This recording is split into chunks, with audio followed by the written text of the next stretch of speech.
Hello dear students, welcome once again to this incredible platform of EduLover. Class 12th math sample paper के question number 8 के solution में हम लोग पहुंच चुके हैं। अगर इसे प्रीवियस वीडियो आपने अभी तक नहीं देखा है तो कंप्लीट प्लेलिस्ट का लिंक मिलेगा आपको डिस्क्रिप्शन में, जहां पे प्रीवियस वीडियो साथ ही साथ आने वाले वीडियोस भी अपलोड किए जाएंगे।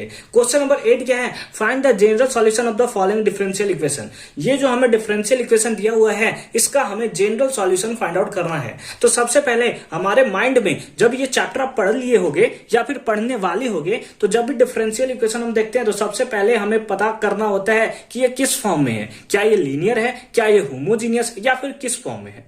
ठीक है, तो ये जो इक्वेशन है हमारा, ये जो हमें देखने कर मिल रहा है, क्योंकि ये जो है कुछ इस फॉर्म में आपको देखने को मिल रहा है, इसलिए ये होमोजीनियस डिफरेंशियल इक्वेशन है। यानी कि आप इसको इस फॉर्म में लिख सकते हो। ठीक है, यानी कि होमोजीनियस डिफरेंशियल इक्वेशन हम लोग किस बेसिस पे बोल रहे हैं? तो होमोजीनियस डिफरेंशियल इक्वेशन के लिए दो क्राइटेरिया होता है। एक होता है कि जब function lambda x comma lambda y जो है वो इक्वल होगा lambda to the power n और एफ एक्स कॉमा वाई, यानी फंक्शन एक्स वाई के। ठीक है, तो यहाँ पे एन जो है वो डिग्री को शो करेगा कि कितने डिग्री का है। उसी टाइप से ये सेकंड है कि अगर एफ एक्स कॉमा वाई है x to the power n g y by x, अगर इस फॉर्म में रहता है तो फिर हम लोग बोलते हैं कि वो होमोजीनियस होता है। या जस्ट इसका अपोजिट, यहाँ एक्स लिया था यहाँ वाई को ले लो, यहाँ वाई बाई एक्स लिया था यहाँ एक्स बाई वाई ले लो। ठीक है, अगर इस फॉर्म में भी हुआ तो हम लोग बोलेंगे कि वो होमोजीनियस डिफरेंशियल इक्वेशन होगा। ठीक है, तो ये हमें देखकर ही पता चल रहा है कि हमारा होमोजीनियस डिफरेंशियल इक्वेशन है। हालांकि जब ये चैप्टर आप पढ़ लोगे तो आपको उस टाइम समझ में आ जाएगा कि क्यों हम इसको डिफरेंशियल होमोजीनियस डिफरेंशियल इक्वेशन बोल रहे थे। हाँ ठीक है, तो अब होमोजीनियस डिफरेंशियल इक्वेशन के लिए क्या करना होता है उसके बारे में हम लोग देखते हैं। तो लिखेंगे सिंस इट इज होमोजीनियस, या फिर सबसे पहले इसको हम लोग थोड़ा सिंप्लीफाई कर लेते हैं। क्या लिया हुआ है? X d y by d x equals to y minus x sine y by x. ये जो है हमारा यहाँ पे एक्स वाला टर्म है, क्या ये मल्टीप्लाई में इधर आएगा तो डिवाइड में हो जाएगा, यानी इसके साथ भी डिवाइड हो जाएगा, इसके साथ भी डिवाइड हो जाएगा। तो इसको हम लोग लिख सकते हैं क्या? D y by d x equals to y by x minus x से ये डिवाइड में आ जाएगा तो एक्स से एक्स मर जाएगा, तो हमारे पास क्या आ जाएगा? Sine y by x, sine y by x. अब हम लोग यहां पे लिख लेंगे सिंस इट इज होमोजीनियस। कैसा है? Homogeneous differential equation, homogeneous differential equation. Therefore उस केस में हम लोग ले लेते हैं y equals to v x. y equals to कितना ले लेते हैं? vx हम लोग ले लेते हैं। यहाँ पे v कोई कांस्टेंट नहीं होता बल्कि दोनों फंक्शन होता है, x भी एक फंक्शन है और v भी एक फंक्शन है। तो आइए इसका डिफरेंशिएशन कर देते हैं। तो कितना हो जाएगा? dy by d x equals to v लिखा, x का डिफरेंशिएशन 1 प्लस प्रोडक्ट फॉर्मूला तो आपको पता है ना, x लिखा और v का डिफरेंशिएशन क्या होगा? dv by d x, dv by d x. इसको हम लोग बना लेते हैं इक्वेशन फर्स्ट, इसको बना लेते हैं इक्वेशन सेकंड। अब यहाँ पे आप देखो तो dy by d x equals to इतना है, यहाँ पे dy by d x equals to इतना है। लेफ्ट हैंड इक्वल है तो राइट हैंड के इक्वल होगा, तो लिखेंगे from first and second. First और सेकंड से क्या होगा? v plus x dv by d x equals to कितना हो जाएगा? That is y by x minus sine y by x, minus sine y by x. ठीक है, अगर हम लोग यहाँ पे देखें, यहाँ पे अगर हम लोग थोड़ा सा अच्छे से देखें तो हमारे पास है y equals to v x, तो x इक्वल्स टू कितना आएगा? x इक्वल्स टू ये मल्टीप्लाई में इधर डिवाइड में आ जाएगा, या फिर हम लोग v इक्वल्स टू कितना लिख सकते हैं? v इक्वल्स टू हम लिख सकते हैं y और प्लस सॉरी ये मल्टीप्लाई में इधर आएगा तो डिवाइड में, यानी लिख सकते हैं y बाई एक्स। ठीक, कोई कंफ्यूजन नहीं है। थोड़ा सा हम लोग यहाँ पे बना लेते हैं, फटाफट से हम लोग क्या करते हैं? इसको मिटा देते हैं। फटाफट से आप इसको क्या कर लो? नोट कर लो। ठीक है, नोट कर लिया, चलिए अच्छी बात है। अब इसको हम लोग मिटा देते हैं, इसका काम तो नहीं है, ये तो हमने पता कर लिया कि ये होमोजीनियस है। ठीक है, अच्छी बात है। अब हम लोग क्या कर लेंगे? इसको लिख लेते हैं, क्या हो जाएगा? v plus x dv by d x. ठीक है, equals to y by x को आप क्या लिख सकते हो? y बाई एक्स को आप लिख सकते हो v माइनस कितना है? साइन, और यहां पर भी है y बाई एक्स को आप क्या लिख सकते हो? v, y बाई एक्स को क्या आप लिख सकते हो? v। ठीक है, अब आगे बढ़ा जाए। देखिए क्या है, ये v और ये v प्लस में इधर आता तो माइनस में, यानी कि v से v तो मर गया, तो हमारे पास क्या आया? That is x dv by d x equals to minus sine v, minus sine v. अब वी को एक तरफ रख लिया जाए, क्या वी को एक तरफ रख लिया जाएगा, इसको पकड़ के इधर लाते हैं तो ये हमारा हो जाएगा d v by sine v, d v by sine v. Minus को इधर ही रख देते हैं तो माइनस डीएक्स इधर चला जाएगा और एक से मल्टीप्लाई में था, इधर आ गया तो डिवाइड में। कोई इशू नहीं है, कोई इशू नहीं है, सिंपल सा हमने यहाँ पे कैलकुलेशन लगाया है। ये मल्टीप्लाई में था, इधर आया तो डिवाइड में, ये इधर मल्टीप्लाई में, ये इधर डिवाइड में। ठीक है, अब हम लोग कर लेंगे इंटीग्रेटिंग बोथ साइड। क्या करेंगे, क्या करेंगे, बोलिए मेरे साथ, इंटीग्रेटिंग बोथ साइड, दोनों तरफ क्या करेंगे, इंटीग्रेशन करेंगे। तो इंटीग्रेशन करने के बाद क्या होगा, d v by sine v, d v by sine v equals to minus d x by x, d x by x. ठीक है, अब साइन वी है 1 बाई साइन वी, इसको कॉसेक भी लिख सकते हैं, यानी कि इंटीग्रेशन ऑफ कॉसेक्स भी d v equals to 1 by x का क्या होता है, तो ये आप सिंपली जानते हो लॉग एक्स। क्या होता है, लॉग एक्स। ठीक है, कितना होता है, log x होता है। इधर प्लस सी रहेगा, कांस्टेंट कोई भी आएगा कांस्टेंट। ठीक है, तो कांस्टेंट को आपको किसी भी टर्म में लिख सकते हो, आप चाहो तो log के टर्म में लिख दो, आप चाहो तो c के टर्म में लिख दो। ठीक है, सी कांस्टेंट है, कुछ भी हो सकता है, जैसे log 1 का वैल्यू 0 होता है, log 2 का वैल्यू होता है, log 3 का वैल्यू होता है। तो कांस्टेंट तो हम लोग log के टर्म में भी लिख सकते हैं या सिंपली सी भी लिख सकते हैं, क्योंकि अभी सी को हम लोग log में के फॉर्म में भी चेंज करेंगे, क्योंकि ये भी हमारा जो है log के फॉर्म में आएगा। ठीक है, चलिए, तो क्या मैं इस साइड वाला मिटा दूं। ठीक है, नोट कर लिया आपने, फटाफट से आप स्क्रीनशॉट ले लीजिए, फटाफट से स्क्रीनशॉट ले लिया, मिटा दे, इसको मिटा दे, अच्छी बात है। ठीक है, अब देखिए क्या है, हमारे पास कॉसेक वी है, कॉसेक वी का इंटीग्रेशन क्या होता है, तो कॉसेक वी का इंटीग्रेशन होता है लॉग क्या होता है, लॉग होता है cosec v minus cot v, cot v. ये फॉर्मूला आपने पहले पढ़ रखा है, इक्वल्स टू कितना है, minus log x, minus log x है, और कांस्टेंट वाले टर्म को भी हम लोग यहां लिख लेते हैं प्लस लॉग के, प्लस लॉग के। लॉग के फॉर्म में आप क्यों लिख रहे हो सर, ठीक है, यहां पे आपको क्वेश्चन आ रहा है, क्योंकि सारा का सारा लॉग के टर्म है, इसलिए इसको हम लोग लॉग के टर्म में लिख रहे हैं। बस थोड़े देर मेरे को दीजिए, थोड़े देर में आपको पता चल जाएगा कि क्यों हमने यहां पे लॉग लिखा था। ये माइनस में इधर आएगा तो प्लस में, यानी कि हम लोग लिख सकते हैं log cosec v minus cot v, और ये माइनस में इधर आया तो प्लस में, यानी कि plus log x equals to log k, log k. ठीक है, यही कांस्टेंट को हमने लॉग के फॉर्म में ले लिया है। अब लॉग प्लस के फॉर्म में होता है तो क्या होता है, log m plus log n, log m into log n. ठीक है, यानी कि इसको हम लोग लिख सकते हैं लॉग क्या लिख सकते हैं, x into cosec v minus cot v, cosec v minus cot v equals to log k, equals to log k. ये क्या किया हमने यहाँ पे, तो हम लोग को एक पता है properties, log m plus log n equals to होता है लॉग एम इंटू एन। ठीक है, ये वही वाला होता है, दोनों प्लस में था तो इसका वाला लॉग के इधर वाला टर्म, इधर को एम ले लिया, इसको एन ले लिया, दोनों को मल्टीप्लाई कर दिया। ठीक है, समझ गए, अच्छी बात है।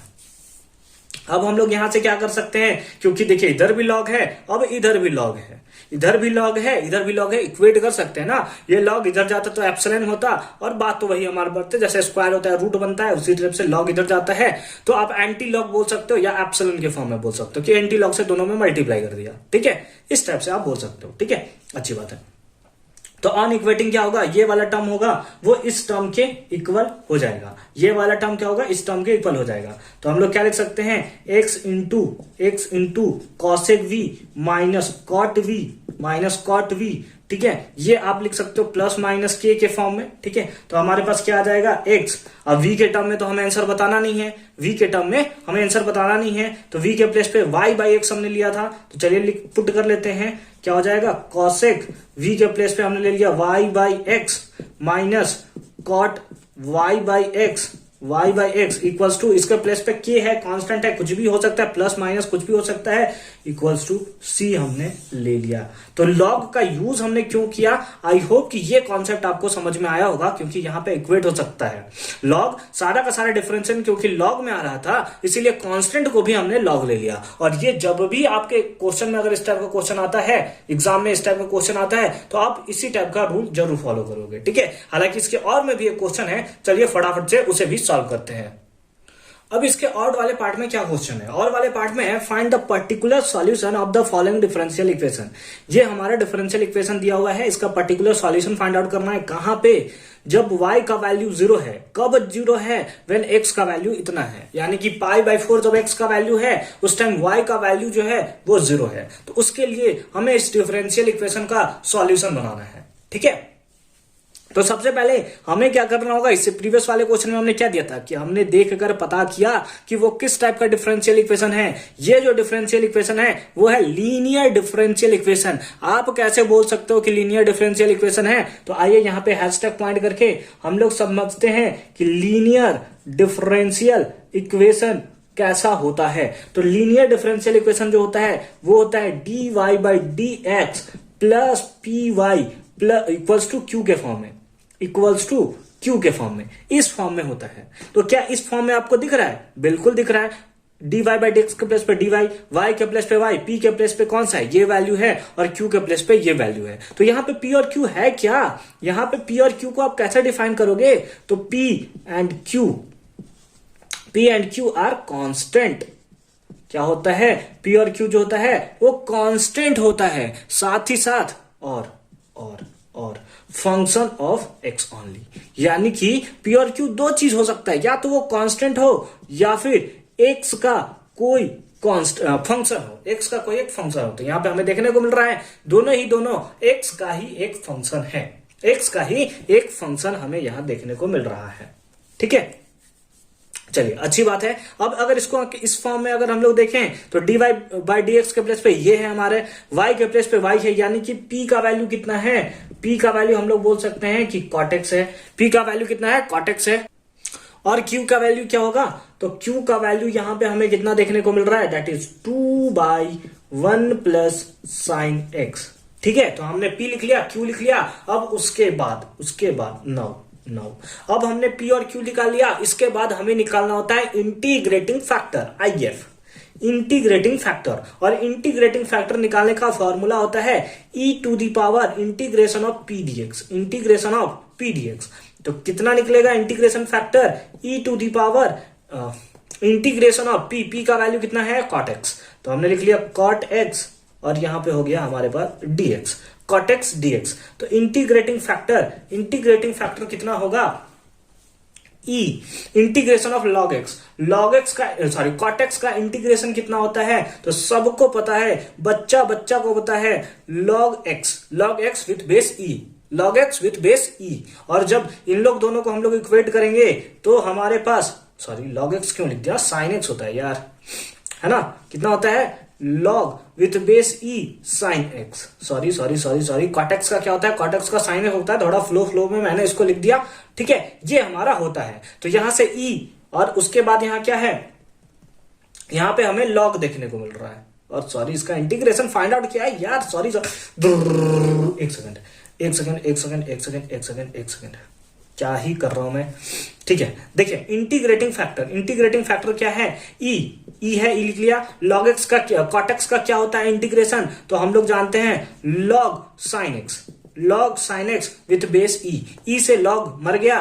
ठीक है, तो हमारे पास क्या आया? sin x, यानी कि इंटीग्रेटिंग फैक्टर क्या आया हमारे पास? That is sin x। Integrating factor क्या आ गया? मेरे साथ बोलिए, sin x। अब हमारा आधा काम, जब आप p और q और इंटीग्रेटिंग फैक्टर निकालोगे, आपने आधा काम यानी कि आधा जंग आपने अभी जीत लिया है। लेकिन अभी आधा काम बचा हुआ है, और वही आधा काम जो है बहुत मुश्किल काम है।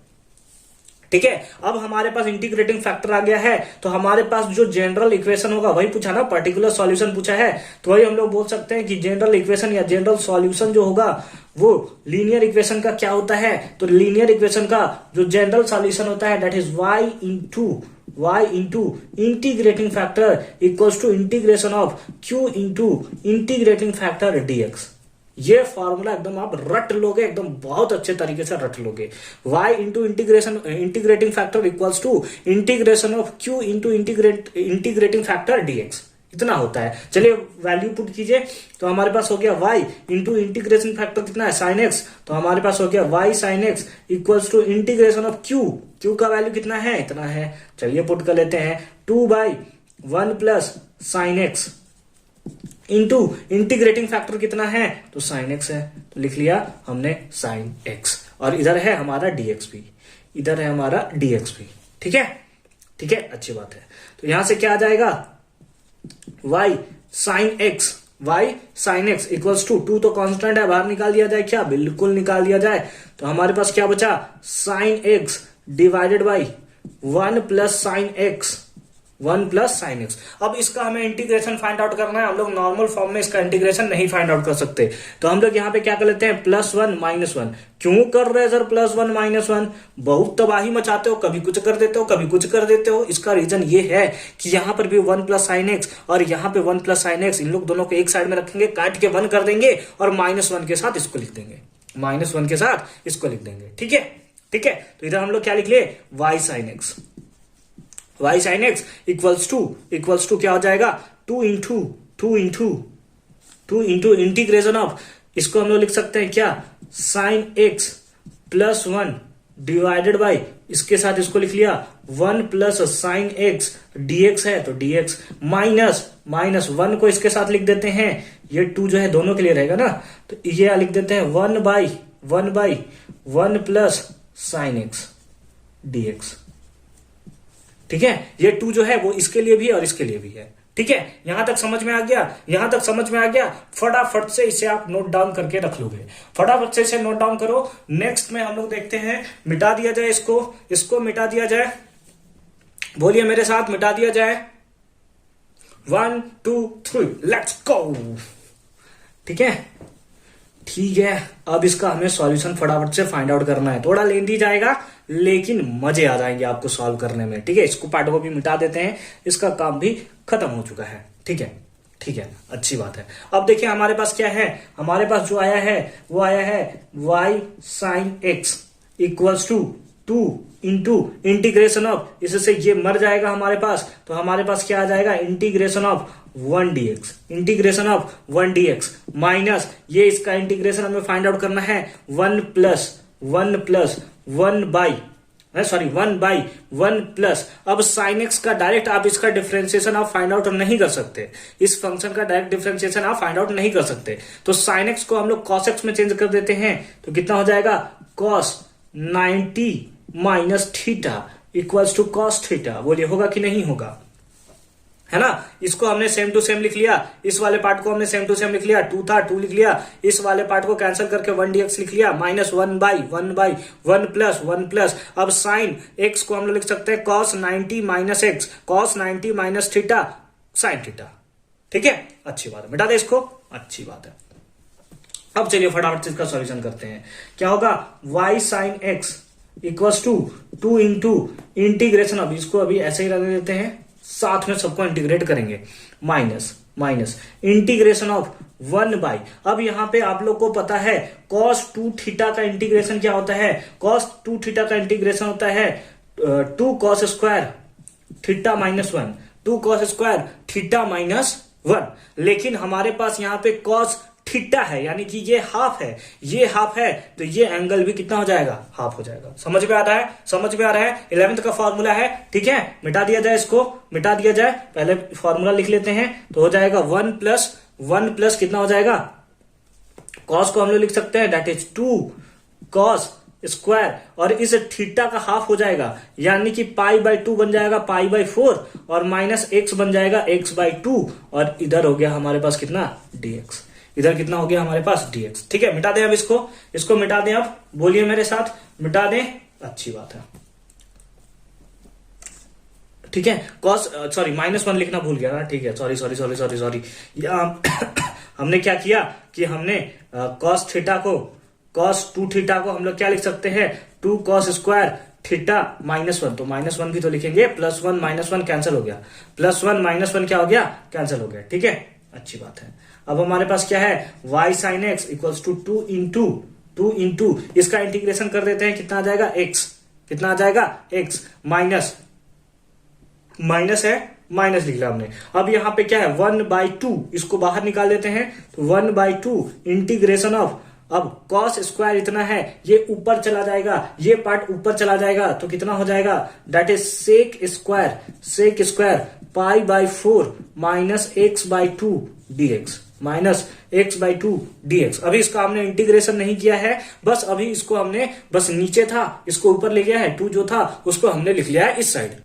अब इसके आगे हम लोग क्या करेंगे, इसको सेम टू सेम लिख लेते हैं, यानी कि y sin x equals to 2 into x minus 1/2। और सेक का इंटीग्रेशन क्या होता है, सब मेरे साथ बोलिए, सेक का इंटीग्रेशन क्या होता है, बिल्कुल tan। सेक स्क्वायर का इंटीग्रेशन क्या होता है, tan, ठीक है, tan। और थीटा का प्लेस पे तो यही रहेगा, यानी कि इसको हम लोग कर लेते हैं कर्ली ब्रैकेट, ताकि दोनों में डिफरेंशिएशन कर सकें, है ना। tan pi by 4 minus x by 2 और x बाई 2 का माइनस एक्स बाई 2 का इंटीग्रेशन कितना होगा, दैट इज 1/2। डिवाइड में आ जाता है ना, डिवाइड में हो गया, ठीक है, ठीक है। तो हमारे पास क्या हो गया, ये ऊपर मल्टीप्लाई में जाएगा तो ये 2 से 2 हमारा मर जाएगा, माइनस और माइनस इसको क्या कर देगा, प्लस कर देगा। तो हमारे पास क्या आ जाएगा, that is y sin x equals to 2 into x, और यहां पे क्या हो जाएगा, plus tan pi by 4 minus x by 2, tan pi by 4 minus x by 2। बोलिए यहां तक समझ में आया या नहीं आया, यहां तक समझ में आ गया ना। ये क्या था, 2 से 2, ये अगर एक चांस में देखो तो 2 ऊपर चला जाएगा, ऊपर नीचे कैंसिल हो जाएगा, माइनस और माइनस इसको कर दिया प्लस, ठीक है।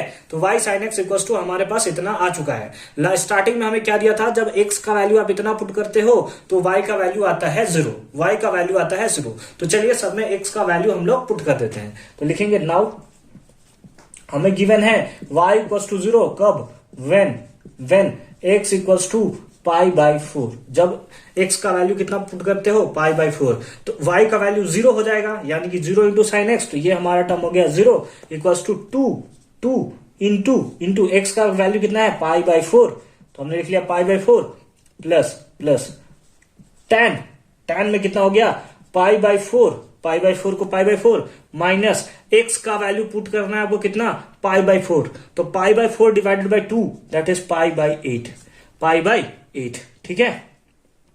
तो 0 equals to 2 into pi by 4 plus tan। यहां पे हमने एक मिस्टेक कर दिया है,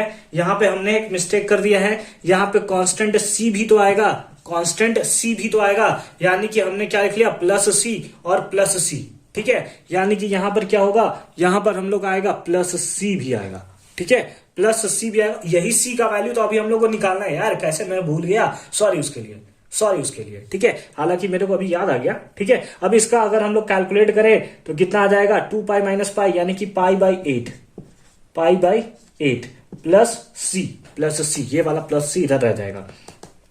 तो अगर हम लोग c का वैल्यू निकालें, अगर हम लोग वैल्यू निकालना चाहें तो c का वैल्यू कितना आएगा, ठीक है, c का वैल्यू कितना आएगा, तो c का वैल्यू फटाफट से देखते हैं हम लोग। हमारे पास आ जाएगा दैट इज 2 इंटू, ठीक है, 2 से मल्टीप्लाई कर दिया जाए क्या, इसको 2 से मल्टीप्लाई कर दिया जाए क्या, तो बिल्कुल यहां पे हम लोग मल्टीप्लाई कर देते हैं, तो कितना आ जाएगा, पाई बाई 2, है ना, पाई बाई 2, ये प्लस में इधर आया तो माइनस में, यानी दोनों टर्म माइनस में होगा, -2 tan पाई बाई 8। तो c का वैल्यू अब आपको मिल चुका है, c का वैल्यू फाइनली आपको मिल चुका है। हेंस अब हम लोग लास्ट में क्या लिखेंगे, जो हमारे पास डिफरेंशियल इक्वेशन था, जो हमारे पास स्टार्टिंग में डिफरेंशियल इक्वेशन था, उसी में अब हम लोग वैल्यू को पुट कर देंगे, सारा का सारा वैल्यू, और हमारे पास आ जाएगा फाइनल आंसर। तो स्टार्टिंग में हमारे पास ये वैल्यू था, c का वैल्यू मिल चुका है, तो इसका हमें निकल जाएगा जनरल इक्वेशन, क्या मिल जाएगा, y sin x को इधर नहीं रखते, इधर आ जाएगा, तो डिवाइड में 1 by sine x cos x। तो हम लोग यहां पे लिखेंगे y equals to cosec x, है ना, cosec x, इसके साथ 2 भी है तो 2 cosec x लिख लेते हैं, ज्यादा सही रहेगा, है ना। क्या लिख सकते हैं, 2 cosec x, है ना, cosec x इंटू कितना हो जाएगा, इंटू में हम लोग लिख लेंगे इंटू x प्लस कितना हो जाएगा, tan हो जाएगा पाई by 4, tan pi by 4 minus x by 2, ठीक है। और प्लस c है, c का वैल्यू अभी हमने निकाला है, तो हम लोग लिखेंगे प्लस c, यानी कि माइनस पाई बाई 2 और माइनस और माइनस प्लस हो जाएगा, तो प्लस 2, यहां पे माइनस था प्लस था, ठीक है, माइनस है 2 tan pi by 8 and that is the required solution of this question.